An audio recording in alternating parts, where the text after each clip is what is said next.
মুক্ত বাতাসে, মুক্ত মনে, মুক্ত পরিবেশে আমরা এই দিবসটি উদযাপন করতে পেরেছি।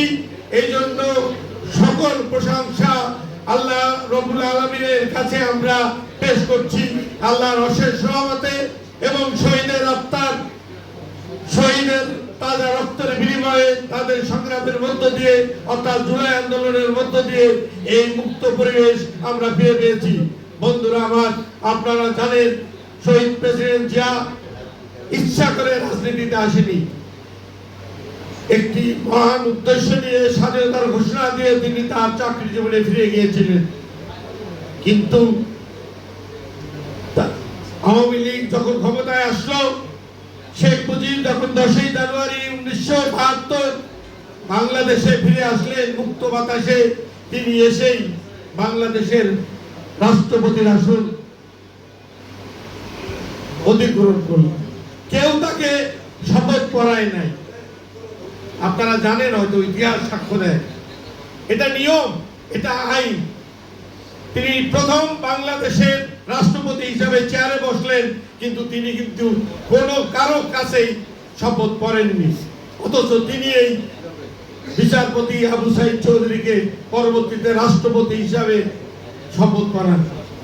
যাই হোক, আপনারা জানেন আওয়ামী দুঃশাসনের কথা, শেখ মুজিবের রক্ষী বাহিনীর কথা, ৭৪-এর দুর্ভিক্ষের কথা। এদেশের মানুষ যখন দিশেহারা, সেই মুহূর্তে সেনাবাহিনীর একটি অভ্যুত্থানের মধ্য দিয়ে শেখ মুজিব সপরিবারে নিহত হন। তারপর দেশ গভীর সংকটে পড়ে। সেই সংকটকে কাটিয়ে ওঠার জন্য দেশপ্রেমিক জনগণ জিয়াউর রহমানকে, শহীদ প্রেসিডেন্ট জিয়াউর রহমানকে কারাগার থেকে মুক্ত করে রাষ্ট্রীয় ক্ষমতায় অধিষ্ঠিত করেন। তারপরে ইতিহাস আপনারা জানেন। একমাত্র রাষ্ট্রনায়ক দক্ষিণ পূর্ব এশিয়ার, যিনি এদেশের মানুষের গণতান্ত্রিক আন্দোলনকে জোরদার করার জন্য এবং দেশকে একটি স্বনির্ভর বাংলাদেশ হিসেবে গড়ে তোলার জন্য সংগ্রাম করে গেছেন। কাউকে কথা বলার অধিকার ছিল না। কথা বললেই তাকে জেলে নিক্ষেপ করা হতো, তাকে হত্যা করা হতো।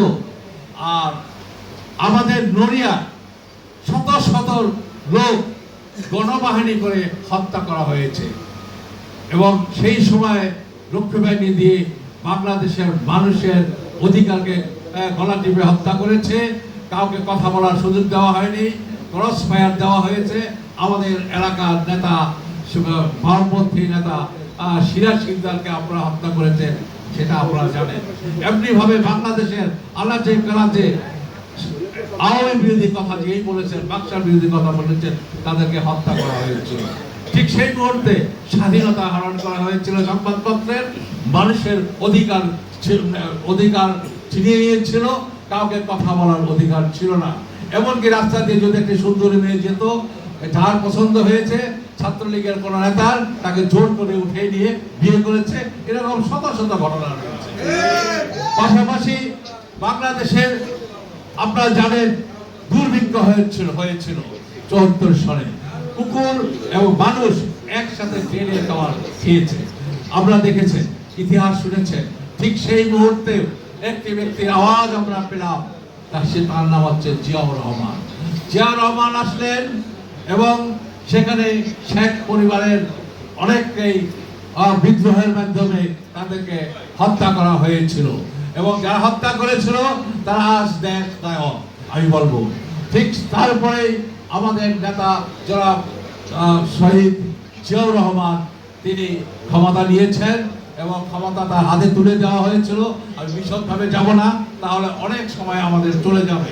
আপনারা সবাই দেখেছেন, শুনেছেন, বইয়ে পড়েছেন এবং আমি এখন বলছি। আমাদের দু চারটি কথা না বললে না, তাই আমি বলবো।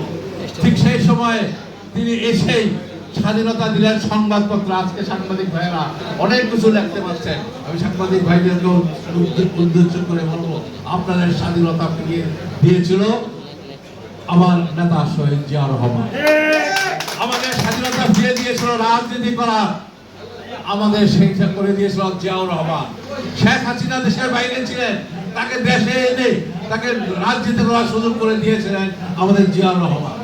ঠিক সেই মুহূর্তে আমাদের একটি দল গঠন করা হয়েছিল, তদানীন্তন ভাইস প্রেসিডেন্ট ছাত্তার সাহেব সাত্তার সাহেবের নেতৃত্বে জাগদল, সেই জাগদল থেকে আমরা যাকে একটা অংশ জাগদল করেছি, একটা অংশ যুবদল করেছি।